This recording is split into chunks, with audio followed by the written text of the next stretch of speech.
কি ঈশ্বর বিশ্বাস করেন? হ্যাঁ, আপনি কি বিশ্বাস করেন যীশু খ্রিস্ট ঈশ্বর? আমি বিশ্বাস করি তিনি ঈশ্বর, তিনি আমাদের ঈশ্বরের পুত্র। এমন কোনো কথা কি আছে সম্পূর্ণ বাইবেলে যেখানে যীশু খ্রিস্ট তারপর শান্তি প্রসাদ নিজে বলেছেন? কোনো ব্যর্থহীন বাক্য, কোনো সুস্পষ্ট উক্তি আপনার জানা মতে বাইবেলের মধ্যে যেখানে যীশু খ্রিস্ট তারপর শান্তি প্রসাদ নিজে বলেছেন যে আমি ঈশ্বর, অথবা বলেছেন আমার উপাসনা করো?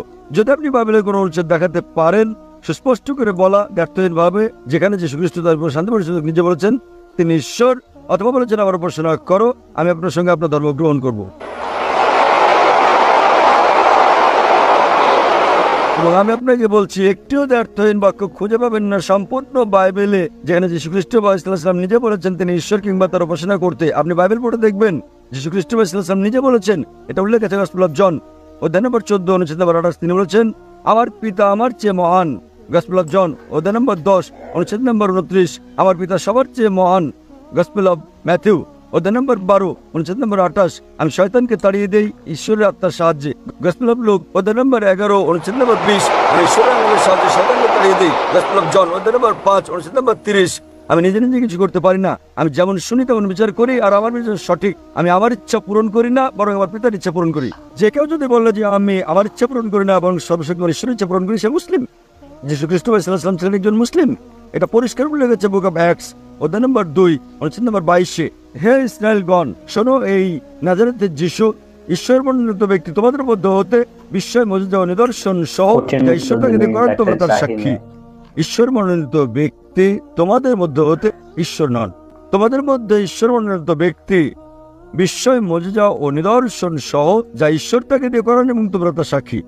তাহলে যখন এটা বাইবেলে পরিষ্কারভাবে উল্লেখ আছে যীশু খ্রিস্ট ইসলাম ছিলেন ঈশ্বরের একজন পয়গম্বর কিন্তু ঈশ্বর নন, তাহলে কিভাবে আপনারা বিশ্বাস করেন তিনি ঈশ্বর? কারণ এটা হচ্ছে আমাদের ধর্মের শিক্ষা। যদি কেউ আপনাকে শেখায় 2 + 2 = 5, আপনি কি তা বিশ্বাস করবেন? হ্যাঁ কি না? না না না। এখন আমি আপনাকে অনেকগুলো উদ্ধৃতি দিচ্ছি বাইবেল থেকে, তাহলে আমি আপনাকে অনুরোধ করব এই সবগুলো রেফারেন্স পরীক্ষা করুন। গসপেল অফ জন অধ্যায় 14 অনুচ্ছেদ নম্বর 28, গসপেল অফ জন অধ্যায় 10 অনুচ্ছেদ নম্বর 29, গসপেল অফ ম্যাথিউ অধ্যায় 12 অনুচ্ছেদ 28, গসপেল অফ লুক অধ্যায় 11 অনুচ্ছেদ 20, গসপেল অফ জন অধ্যায় 5 অনুচ্ছেদ 30, যা প্রমাণ করে যে যীশু খ্রিস্ট তারপর শান্তি প্রসাদ নিজে বলেছেন যে তোমরা অনুসরণ করো শেষ পয়গম্বর নবী মুহাম্মদ সাল্লাল্লাহু আলাইহি সাল্লামকে এবং ইনশাআল্লাহ আপনি আরো ভালো খ্রিস্টান হবেন। আমি বিশ্বাস করি যে আমরা মুসলিমরা খ্রিস্টানদের চেয়েও ভালো খ্রিস্টান, কেননা আমরা যীশু খ্রিস্টের তার উপর শান্তি প্রসাদ সত্যিকারের শিক্ষা বিষয় অনুসরণ করি তথাকথিত খ্রিস্টানদের চেয়ে। আমার প্রশ্নটা হলো, কোরআনে বেশ কিছু জায়গায় বলা আছে যে আকাশমণ্ডলী এবং পৃথিবী তৈরি হয়েছে 6 দিনে, কিন্তু সূরা ফুসিলাতে বলা হয়েছে যে আকাশ এবং পৃথিবী তৈরি হয়েছে 8 দিনে। এই আয়াতে আরও আছে যে পৃথিবী তৈরি হয়েছে 6 দিনে, আর তারপরে আকাশ তৈরি হয়েছে 2 দিনে। এই কথাটা বিগ ব্যাং থিওরির বিরুদ্ধে। ভাই খুব গুরুত্বপূর্ণ একটা প্রশ্ন করেছেন। কোরআন বলছে আকাশমণ্ডলী ও পৃথিবী 6 দিনে সৃষ্টি হয়েছে, আর সূরা ফুসিলাতে বলছে 8 দিন। এটা কি পরস্পর বিরোধী? আর এটা কি বিগ ব্যাং থিওরির বিপক্ষে যায় কিনা? আমি আপনার সাথে একমত যে কোরআন অনেক জায়গায় বলেছে আকাশমণ্ডলী ও পৃথিবী 6 দিনে সৃষ্টি হয়েছে। অনেক জায়গায় সূরা আরাবের 54 নম্বর আয়াতে এই কথা বলা হয়েছে, তারপর সূরা ইউনূসের 3 নম্বর আয়াতে উল্লেখ করা হয়েছে, সূরা হুদের 7 নম্বর আয়াতে উল্লেখ করা হয়েছে, সূরা ফুরকানের 59 নম্বর আয়াতে কথা বলা হয়েছে, আর সূরা হাদীদের 4 নম্বর আয়াতে কথা বলা হয়েছে। এমনকি অনেক জায়গায় পবিত্র কোরআন বলছে যে আকাশমণ্ডলী আর পৃথিবী তিনি সৃষ্টি করেছেন 6 দিনে। এটা পার্থিব দিন নয়, এটা হলো ইয়াম, খুব লম্বা একটা সময়কাল। এই কথার ব্যাপারে আমার আপত্তি নেই। আর আমি এ ব্যাপারে একমত যে পবিত্র কোরআনে আকাশমণ্ডলী আর পৃথিবীর সৃষ্টির কথা বলা হয়েছে। সূরা ফুসিলাতে আপনি এখানে যে আয়াতের কথা বলছেন সেটা হলো 9 থেকে 12 নম্বর আয়াত। বলা হচ্ছে যে তাহাকে কি অস্বীকার করিবেই যিনি এই পৃথিবী সৃষ্টি করিয়াছেন 2 দিনে? তোমরা কি তাহার সমকক্ষ দাঁড় করাইতেছ? তোমরা কি কাউকে তাহার শরীক করিতেছ? তিনি তো জগৎসমূহের প্রতিপালক। 10 নম্বর আয়াতে আছে তিনি ভূপৃষ্ঠে স্থাপন করিয়াছেন অটল পর্বতমালা এবং পৃথিবীতে খাদ্যের ব্যবস্থা করিয়াছেন 4 দিনে। 11 নম্বর আয়াতে বলা হচ্ছে অতঃপর তিনি আকাশের দিকে মনোনিবেশ করিলেন, যাহা ছিল ধূম্রবিশেষ। অতঃপর তিনি উহাকে এবং পৃথিবীকে বলিলেন তোমরা উভয়ে আসো ইচ্ছায় অথবা অনিচ্ছায়। উহারা বলিল আমরা আসিলাম সম্পূর্ণরূপে অনুগত হইয়া।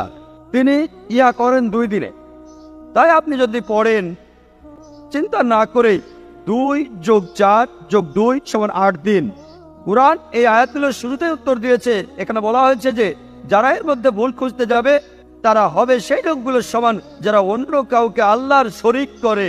আল্লাহ সুবহানাহু ওয়া তাআলা জানতেন যে কিছু লোক থাকবে যারা কোরআনের এই আয়াতগুলোর ভুল বের করার চেষ্টা করবে, আর এখন খ্রিস্টান মিশনারিরা এই আয়াতটা মুসলমানদের বিরুদ্ধে প্রয়োগ করে।